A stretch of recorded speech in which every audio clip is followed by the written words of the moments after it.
Salah satunya penyakit celiak. Penyakit celiak ini adalah penyakit autoimun yang mempengaruhi usus kecil lu. Pemicunya karena lu konsumsi makanan yang mengandung gluten kayak roti, gandum, pasta, mie instan. Yaitu sama-sama lah biasanya turunannya dari tepung. Ya tepung ya berarti dari gandum. Dan juga ya kalau lu ya memang dari turunan genetik mau gak mau lu kena penyakitnya. Secara global dalam beberapa dekade terakhir nih, penyakit celiak itu meningkat jumlahnya dari 0,03% naik jadi 0,7%. Global tapi ya, bukan Indonesia aja.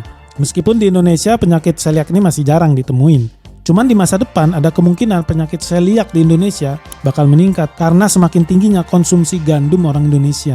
Emang ada efek samping apa sih kalau kita konsumsi makanan yang mengandung gluten tuh? Ya kalau kita punya intoleransi ya terhadap gluten atau punya penyakit celiak, itu bakal menyerang sistem kekebalan tubuh kita. Reaksinya bisa merusak lapisan usus halus dan menghambat penyerapan nutrisi. Efek-efeknya perut bisa kembung, diare, sakit perut, berat badan turun, lemes, anemia, osteoporosis. Penyakitnya orang tua bisa lo alamin waktu muda karena kebanyakan konsumsi yang ngandung gluten. Jadi di sini udah jelas banget nih, ini merugikan banget sebenarnya. Udah gandumnya impor, ada penyakit bawaannya juga.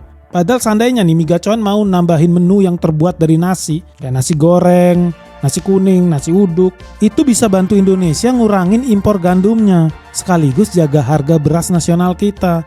Terutama nih karena kita kemarin habis swasembada beras. Jadi ini bakal bantu banget kalau si mie gacoan yang punya 280 gerai di Indonesia mulai pasang menu nasi. Dan kita itu juga gak kekurangan menu nasi. Nasi itu udah dimakan kita udah ratusan tahun, menunya banyak banget. Gak perlu takut kehilangan pelanggan karena kita udah biasa makan nasi, bukan barang baru buat orang Indonesia. Dan kalau mie gacoan memang masih ingin jualan mie nih, sebenarnya ada bahan lain yang bukan turunan gandum sehingga impor gandum kita itu bisa berkurang, yaitu menggunakan bahan sorghum yang udah mulai banyak ditanam di Indonesia nih, dibudidayakan di Indonesia. Dan sorghum ini bisa diolah jadi mie. Bahkan mie yang bebas gluten jauh lebih bagus daripada kita gandum udah harus impor, ada penyakitnya.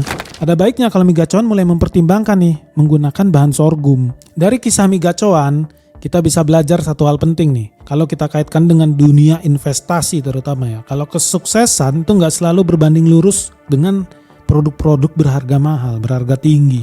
Nggak juga berbanding lurus dengan konsep yang mewah.